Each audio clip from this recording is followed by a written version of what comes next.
Good morning बच्चों। Good morning sir. देखिए आज हम लोग इस चैप्टर पर थे कि present perfect continuous. Present perfect continuous के बारे में बताया गया आपको।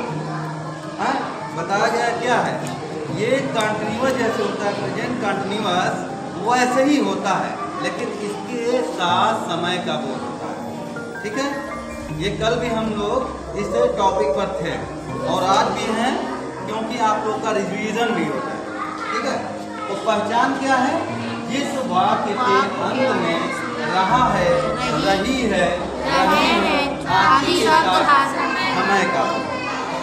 इसमें कोई डाउट है पहचानने में? Present perfect continuous. कंटिन्यूअस के माने में आप लोग को बताया जा चुका है, कोई काम को जारी रहना।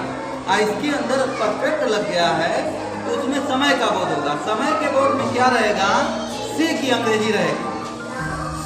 वो 4 घंटे से नहा रहा है तो से, अब इसमें घंटे लिख दिया, 4 घंटे से, अब फिर ये भी दे देगा वो 4 बजे से नहा रहा है।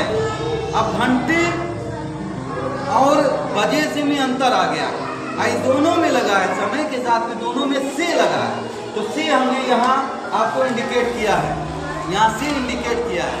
तो से की अंग्रेजी होती है एक निश्चित समय के लिए, एक अनिश्चित समय के लिए।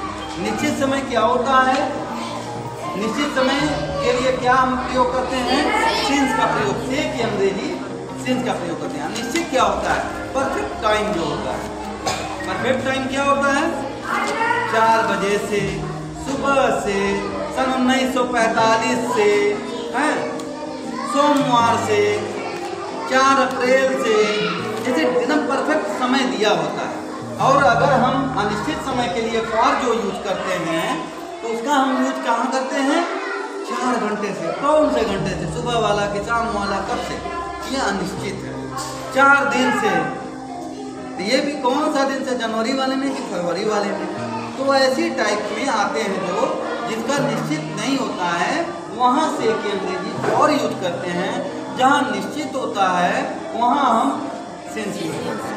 अब सेंस में एक मॉर्निंग से, तो मॉर्निंग तो सुबह से, तो कौन वाला से, तो ये तो देखने में लगता है सेंस है, मतलब देखने में ये लगता है कि अरे ये तो परफेक्ट नहीं है, लेकिन कुछ अंग्रेजी द्वारा बनाए गए हैं, कुछ नियम होते हैं, उसको हमको फॉलो करना है। अब जैसे हम लोग इससे पहले भी आप लोग को बताए हैं, ब्यूटी क्या होता है, बट होता है, ब्यूटी बट। अब ब्यूटी पुट होता है, पट क्यों नहीं होता है?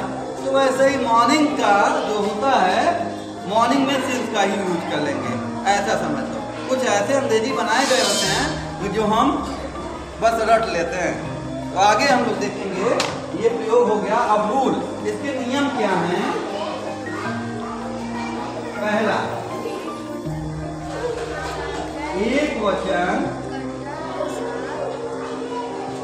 कर्ता के साथ है तथा बहुवचन और आई के साथ है जिनका प्रयोग करते हैं। क्योंकि आप लोग इसलिए बोल रहे हो कि इससे पहले पढ़ाया जा चुका है, एक तरह से रिवीजन हो रहा है, ठीक है ना। अब रूल नंबर 2 क्या कर रहा है, मेन वर्ब। मेन वर्ब किसको कहते हैं, नहीं, सहायक क्रिया दूसरी होती है।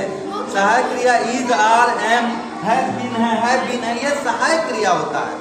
और मुख्य क्रिया जो मेन होता है, जिस शब्द से किसी काम का होना या करना प्रकट हो, वह क्रिया कहलाती है। तो उसको हम हिंदी में भी लिख रहे हैं, मुख्य क्रिया के फर्स्ट फॉर्म में आईएनजी जोड़ते हैं। अब शॉर्ट फॉर्मूला भी आप लोग को बता देते हैं। सब्जेक्ट हैज या है प्लस बीन। अब ये क्रॉस अब लिख देते हैं तो इसका मतलब क्या होता है? अब लिख देते हैं तो या हैज लगाएं या तो हैव लगाएं, ठीक है ना। प्लस मेन वाक्य फर्स्ट फॉर्म में ING plus object plus since या और कितना मान तुम्हें क्या समझ में आया? जो समय हमारा दिया गया है बिल्कुल आखिर में लिखना है सीन्स या फॉर, और फिर जो समय दिया गया है वो पुट आउट करेंगे। अब एग्जांपल एक देख लेते हैं।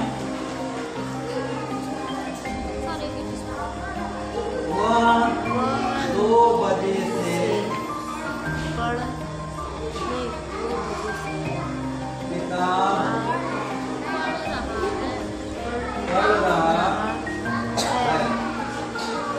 अब आप लोग को बताए ना किस शब्द से ये पता चलता है किसी काम का करना या होना प्रकट हो? पढ़ रहा है ये इसकी मेन वर्ब है, तो हम यहाँ पर वर्ब कर दिए। इसी से सवाल करोगे कौन पढ़ रहा है, तो जो जवाब मिला वो ये सब्जेक्ट हो गया। अब सब्जेक्ट से ही क्या या किसको का प्रश्न करेंगे तो हमको ऑब्जेक्ट मिलेगा। वह क्या पढ़ रहा है, तो किताब, ये ऑब्जेक्ट हो गया। ये समय का बोल दिया है से कि अंग्रेजी, तो सबसे पहले क्या करा है? सब्जेक्ट लिखिए, ही एक वचन है तो हैज बीन। अब यहाँ पर उसके बाद verb reading, very good, a book. अब यहाँ बजे से दिया है, हाँ, तो बजे के में अंग्रेजी जो से की होगी वो सिंस होगी। सिंस 2 o'clock, ठीक। अगर यही रहेगा कि वह 2 घंटे से पढ़ रहा है, अगर ये दे देगा कि वह 2 घंटे से पढ़ रहा है तो क्या? for 2 hours। 1 घंटे से पढ़ रहा है तो क्या लिखेंगे? क्यों सिंस करेंगे? साइंस नहीं, सिंस 2 आवर कहाँ लिखेंगे? 1 घंटे का 1 आवर लिखेंगे।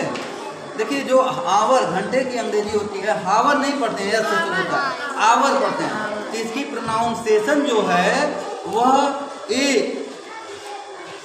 ओ से आवर ओ से निकलता है, प्रोनाउंसिएशन वावेल से। तो ए की जगह पर या 1 की जगह पर एन आवर लिखेंगे, इसीलिए बता रहे हैं एन आवर।